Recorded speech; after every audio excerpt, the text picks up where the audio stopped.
जमीन आपकी है, 50 साल से है, 100 साल से है। बजाबता जमींदार ने या जो भी उस समय राजा था उसने आपको बंदोबस्त किया था जमीन, उसकी जमाबंदी कायम होती है। लगातार आप लगान दे रहे हैं और एक दिन आपको नोटिस मिलता है कि जमीन गरमजरुआ है और साथ ही अतिक्रमण की कार्रवाई भी शुरू कर दी जाती है।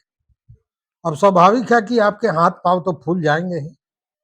ऐसे मामलों की भरमार हो गई है।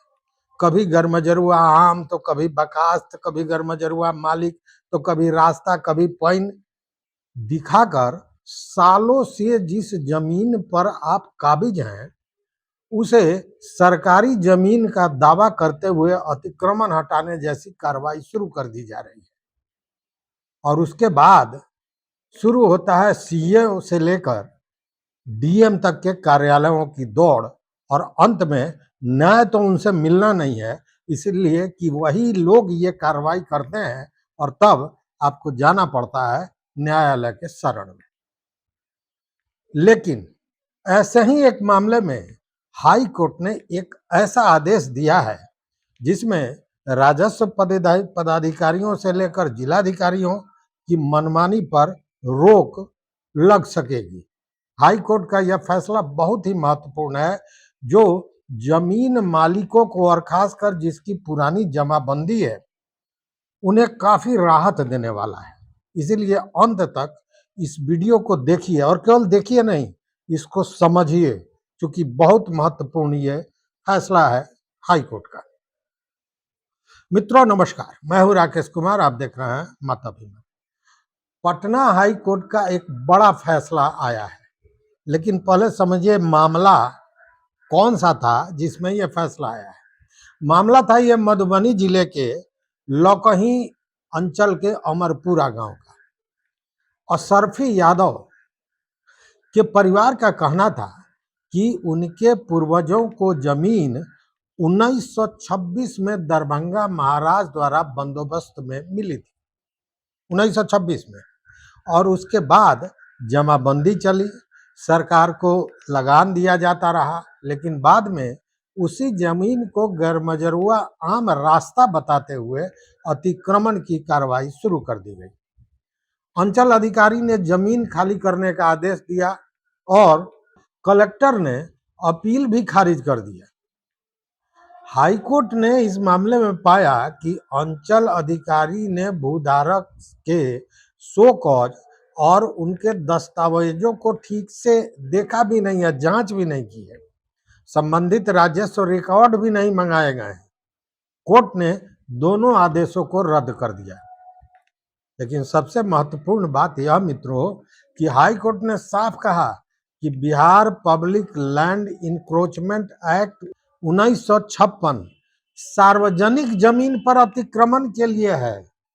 इसे लंबे समय से चली आ रही रैयती जमीन के मालिकाना विवाद को निपटाने के लिए इस्तेमाल नहीं किया जा सकता है।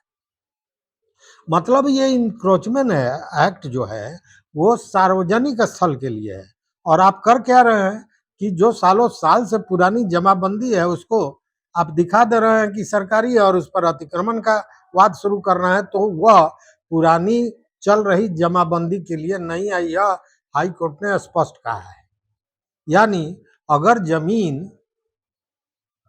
पुरानी जमाबंदी वाली है, पुराने बंदोबस्त के कागज हैं और व्यक्ति अपने अधिकार के लिए पर्याप्त दस्तावेज दिखाता है, तो अधिकारी सिर्फ यह कहकर कि यह सरकारी जमीन है सीधे अतिक्रमण हटाने की कार्रवाई नहीं कर सकते हैं।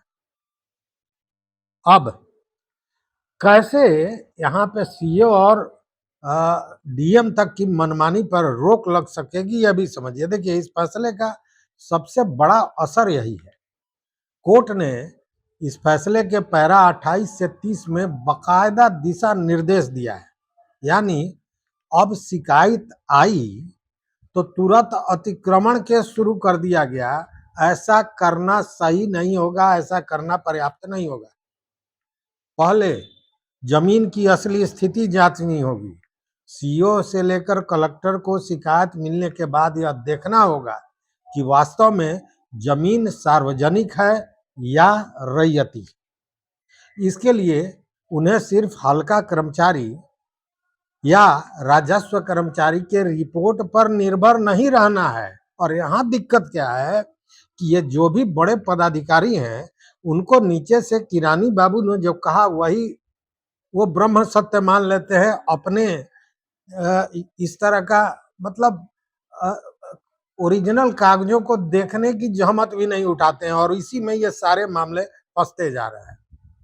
इसलिए कोर्ट ने रिकॉर्ड की जांच के लिए कहा है विशेष रूप से कि आप जमाबंदी देखिए, खतियान देखिए, रजिस्टर 2 देखिए, टाइटिल है, पार्टनरशिप है, डिक्लेरेशन है, इसका कोई मुकदमा का आदेश है, इन सारे चीजों को देखिए, पुराने बंदोबस्त का कागज देखिए, गरमजरुआ आम खास के पुराने बंदोबस्त जो हुए थे उनसे उसका मिलान करवाइए। महाराजा या पूर्व जमींदार जो था उसके द्वारा अगर बंदोबस्त किया गया है, पट्टा किया गया है, तो इन सारे दस्तावेजों को देखिए, इसकी जांच कीजिए, और उसके बाद यह तय होगा कि जमीन की प्रकृति को लेकर वास्तविक और बोनाफाइड विवाद है या नहीं है। मतलब कि यह रैयती है या सरकारी है, उसके बाद यह तय करना है। यही बात बिहार के जमीन मालिकों के लिए बहुत बड़ी राहत का मामला है। अब ऐसा नहीं है कि आपकी पुरानी जमाबंदी, हालांकि आज भी हो रहा है, कोर्ट जो कह रहा है उसका कितना अंश तक पालन ये पदाधिकारी कर रहे हैं इसको भी आप साफ देख रहे होइएगा। लेकिन यह राहत की बात तो है। अब आपके पुराने जमाबंदी को सीधे ये लोग उसको खारिज करते हुए, रद्द करते हुए, और सरकारी जमीन जो मान लेने का एक सिलसिला चला हुआ था उस पर रोक लगेगी। देखिए, पुरानी जमाबंदी को अचानक गलत बताकर अतिक्रमण केस नहीं किया जा सकता है। कोर्ट के अनुसार मान लीजिए किसी परिवार की जमीन 50-60 साल से है, उस पर जमाबंदी चल रही है, रसीद कट रहा है, खतियान और पुराने कागजात उनके पक्ष में है। अब किसी ने शिकायत कर दी कि यह सरकारी जमीन है, तो केवल उस शिकायत के आधार पर पुरानी जमाबंदी को नजरअंदाज करके अतिक्रमण हटाने की कार्रवाई करना इस फैसले के खिलाफ होगा, इस फैसले के भावना के खिलाफ होगा। कोर्ट ने यह भी दोहराया कि लंबे समय से चली आ रही जो जमाबंदी है उसको सीधे समरी प्रोसीडिंग चलाकर उसको रद्द नहीं किया जा सकता है। यह पहले भी हमने बताया है, हाईकोर्ट का पहले भी इस तरह का डिसीजन आया है। अगर राज्य को लगता है कि ऐसी पुरानी जमाबंदी गलत है तो परिस्थितियों के अनुसार उसे सक्षम सिविल कोर्ट में जाकर बंदोबस्त या जमाबंदी को चुनौती देने वाली प्रक्रिया अपनानी होगी। यह आज की बात नहीं है, कोर्ट ने ऐसा इसके पहले भी कई मामलों में आदेश दिया है। लेकिन अभी भी स्थिति यही बनी हुई है कि जो सीओ हैं या राजस्व पदाधिकारी हो अपने स्तर से समरी प्रोसीडिंग चला रहे हैं, एडिशनल कलेक्टर, और रद्द कर दे रहे हैं, जबकि यह कोर्ट के का जो आदेश है उसका सीधा अवमानना है। लेकिन जमीन जिसका है वह इस कदर भयाक्रांत होता है कि वह इसको लेकर चुनौती नहीं दे पाता है। बहुत कम लोग हैं जो चुनौती देते हैं और उसके बाद यह मामला चलता है, जैसे असरफी यादव ने किया। लेकिन एक बात जरूरी है, हर जमाबंदी अपने आप सही नहीं माना जाता है, इस बात को भी समझना है। यह फैसला यह नहीं कह रहा है कि जिसके नाम जमाबंदी है उसकी जमीन हमेशा निजी ही मानी जाएगी। यह बहुत बड़ा और बहुत महत्वपूर्ण अंतर है। कोर्ट ने दो अलग अलग परिस्थितियां बताई है यहाँ। पहली स्थिति क्या है कि अगर जमाबंदी पुरानी है और उसके समर्थन में पर्याप्त दस्तावेज हैं तो यह एक वास्तविक स्वामित्व विवाद माना जाएगा। लेकिन मामले में राज्य को अपनी बात साबित करने के लिए जिम्मेवारी उठानी होगी और जरूरत पड़ने पर सिविल कोर्ट जाना होगा। दूसरी बात या दूसरी स्थिति जो हो सकती है कि अगर कोई व्यक्ति सिर्फ कब्जे में रखे हुए है लेकिन अपने अधिकार के समर्थन में कोई विश्वसनीय दस्तावेज, कोई कागजात नहीं दे पाता है, तो उसे भी अपने अधिकार का दावा साबित करना होगा और जरूरत पड़ने पर उसे भी सिविल कोर्ट जाना होगा। मतलब अगर सरकार कह रही है कि सरकारी जमीन है, जबकि पूर्व से कहा जा रहा है कि रैयती है, तो सरकार सिविल कोर्ट में जाए और रैयती का फैसला कराए। और अगर किसी ने जबरन कब्जा कर लिया है या उसके पास दस्तावेज नहीं है और केवल वो काबिज है, तो उसको यह दिखाने के लिए, यह फैसला लेने के लिए कि जमीन उसकी रैयती है, उसको सिविल कोर्ट जाना पड़ेगा। इसलिए यह फैसला रैयत को सुरक्षा देता है, लेकिन फर्जी कागजात या अवैध कब्जे को संरक्षण नहीं देता है। इस बात को स्पष्ट रूप से समझ लेना होगा। क्योंकि यहाँ एक और मामला है कि शिकायत मिलते ही अंतिम कार्रवाई आप शुरू कर दिए, बुलडोजर चलवा दिया, ऐसा नहीं है। हाई कोर्ट ने प्रक्रिया भी स्पष्ट कर दिया है कि अतिक्रमण की शिकायत मिलने पर अधिकारी को पहले प्राइमा फेसी यानी पहली नजर में यह देखकर संतुष्ट होना होगा कि सार्वजनिक जमीन पर अतिक्रमण का मामला है। सार्वजनिक जमीन, ध्यान रखिएगा, निजी जमीन या रैयती जमीन या पुरानी बंदोबस्ती वाली जमीन नहीं, सार्वजनिक जमीन। इसके बाद सेक्शन 3 के तहत नोटिस की प्रक्रिया आगे बढ़ेगी, शो कॉज किया जाएगा और 2 सप्ताह का समय दिया जाना चाहिए। संबंधित व्यक्ति जो जिस पर अतिक्रमण का मामला उठाया जा रहा है, उसका पक्ष भी देखना होगा, उसका दस्तावेज देखना होगा, उसकी जांच करनी पड़ेगी। यानी पहले शिकायत, फिर पूरे रिकॉर्ड की जांच, प्रारंभिक संतुष्टि, प्राइमा फेसी आप क्या समझ रहे हैं, उसके बाद नोटिस, फिर नोटिस का जवाब उस पक्ष से लीजिए, फिर उस पक्ष की सुनवाई सुनिए, फिर सबूत और रिकॉर्ड की जांच कीजिए, उसके बाद फैसला कीजिए और तब यह पूरी प्रक्रिया पूर्ण होगी। और यह महत्वपूर्ण है, यह प्रक्रिया करना। अब सीओ को सिविल कोर्ट जैसे कुछ जांच शक्तियों का इस्तेमाल करना होगा। कहने का मतलब है कि फैसले का एक बेहद महत्वपूर्ण हिस्सा यह है कि सेक्शन 10 के तहत सीओ से लेकर कलेक्टर के पास रिकॉर्ड मांगने, गवाहों को बुलाने, स्थानीय निरीक्षण कराने और दस्तावेजों की जांच कराने जैसी शक्तियां हैं। इसलिए अधिकारी यह नहीं कह सकते कि हमारे पास तो कर्मचारी की रिपोर्ट आई थी, इसलिए हमने सरकारी जमीन मान ली। कोर्ट ने साफ तौर पर कहा है कि संबंधित रिकॉर्ड मंगाकर जांच करनी होगी। यह फैसला सिर्फ अधिकारियों को ही नहीं, बल्कि झूठी शिकायत करने वालों के लिए भी चेतावनी देता है। अगर जांच में यह सामने आता है कि किसी व्यक्ति ने किसी जमीन पर अतिक्रमण की शिकायत गलत नियत से या अपने निजी फायदे से या किसी से दुश्मनी है, उसको सुधारने के लिए या किसी दूसरे उद्देश्य से करता है, तो अधिकारी को कारण लिखित रूप से दर्ज करना होगा और बीएनएस की धारा 248 के तहत कार्रवाई भी उस पर की जा सकती है। इसका मतलब साफ है कि किसी की जमीन खाली करवाने के लिए मनगढ़ंत शिकायत करना अब हल्के में नहीं लिया जाएगा, शिकायत करने वाले भी नप जाएंगे। फैसले का सबसे गंभीर हिस्सा जो है, यह समझिए, यह बहुत महत्वपूर्ण है।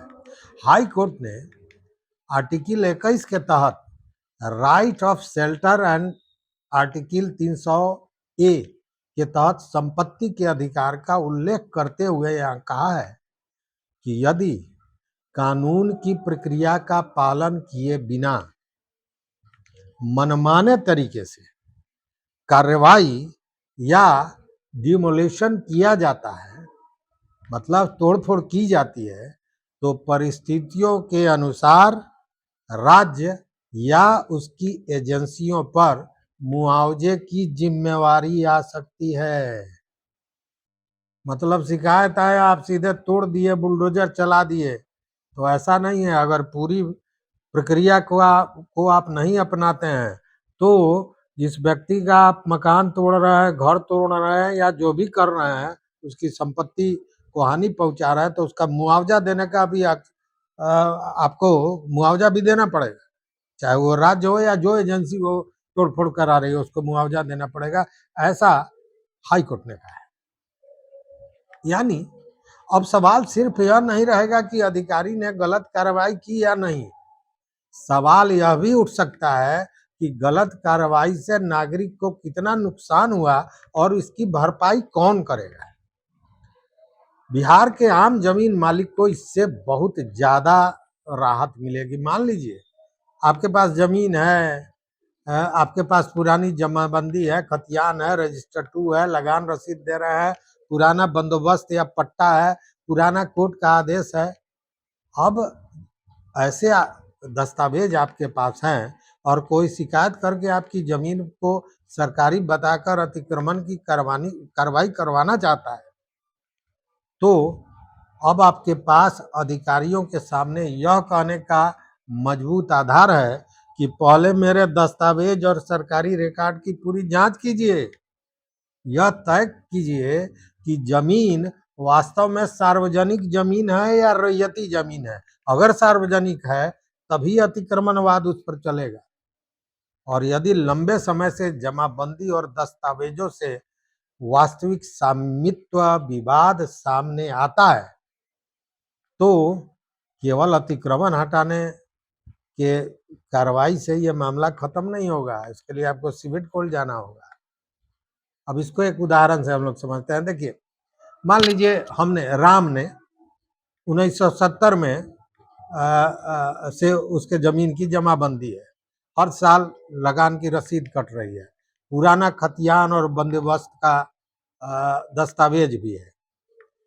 अब श्याम शिकायत करता है कि यह सरकारी जमीन है और राम ने जबरन इसको कब्जा कर रखा है। अब सीओ सिर्फ कर्मचारी की रिपोर्ट देकर यह नहीं कह सकता है कि जमीन सरकारी है और घर तोड़ दो। उसे पहले राम की जमाबंदी, खतियान, रजिस्टर, पुराने बंदोबस्त या उपलब्ध जो भी न्यायिक रिकॉर्ड है, दस्तावेज है, उसको देखना होगा, उसकी जांच करनी होगी।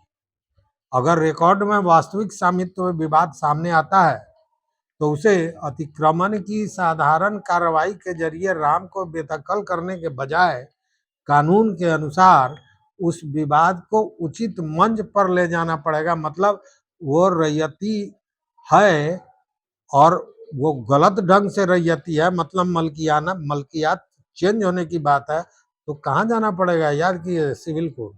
लेकिन सरकारी जमीन पर कब्जा करने वालों के लिए यह राहत नहीं है। अगर जमीन वास्तव में सरकारी है, सार्वजनिक भूमि है और व्यक्ति के पास अपने अधिकार का कोई वैध दस्तावेज नहीं है जिससे वो स्पष्ट हो कि उसकी मलकियत है, तो अतिक्रमण कार्रवाई जो है, कानून है, वह होगी। हाई कोर्ट ने अतिक्रमण कानून को खत्म नहीं किया है, स्पष्ट समझिए, अतिक्रमण कानून खत्म नहीं हुआ है।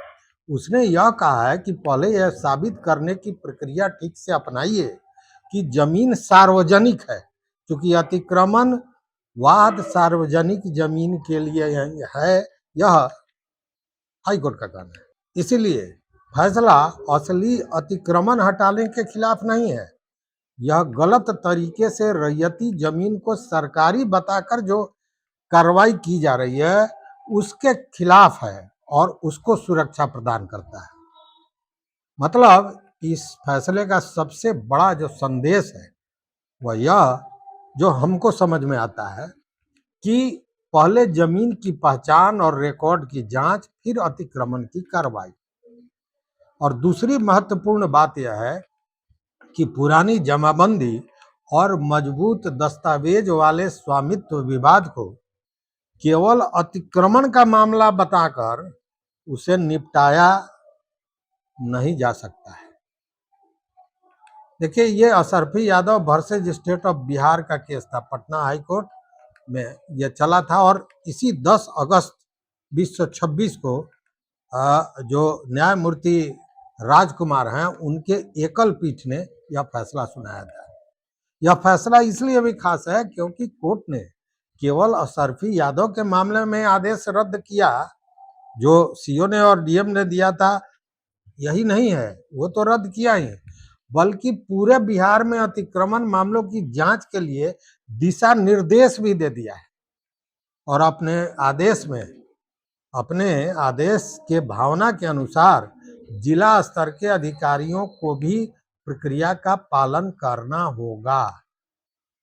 यहाँ पे एक और महत्वपूर्ण बात यह है कि कोर्ट ने 21 मई 2026 में विपिन बिहारी वर्मा और 18 जून 2026 के सुनीता रानी शाह का जो मामला था, जो आदेश था, उनके सिद्धांतों को भी ध्यान में रखा है। और पुरानी बात जो हम पहले भी कहें आपको कि दस्तावेज से समर्थित जमाबंदी को केवल संक्षिप्त राजस्व कार्रवाई से खत्म करने के बजाय उचित कानूनी प्रक्रिया अपनानी होगी। मतलब एक समरी प्रोसीडिंग चला के जो आप जमाबंदी समाप्त कर दे रहे हो, ये गलत है, ये नहीं चलेगा।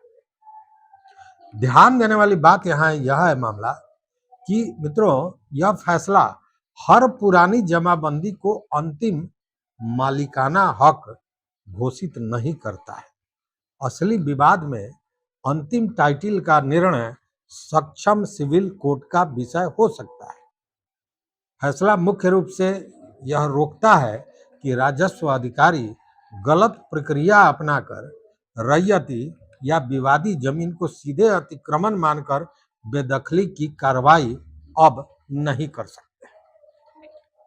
मूल मामला यही है।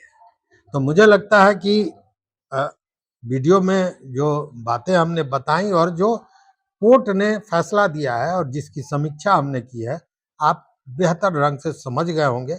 और पुराने जमाबंदी वाले लोगों को या जिनके यहाँ अतिक्रमण हटाने की नोटिस जा रहा है, उनके लिए यह बहुत ही राहत भरा है और महत्वपूर्ण यह जानकारी है।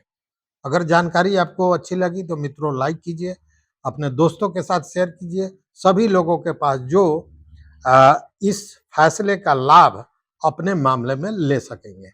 अगर आपने अभी तक चैनल को सब्सक्राइब नहीं किया मित्रों तो सब्सक्राइब कर लीजिए, क्योंकि उसमें आपका कुछ भी नहीं लगता है, लेकिन हमारी हौसला अफजाई होती है। यहाँ तक साथ देने के लिए बहुत बहुत धन्यवाद। कोटि शाह आभार। जय हिंद।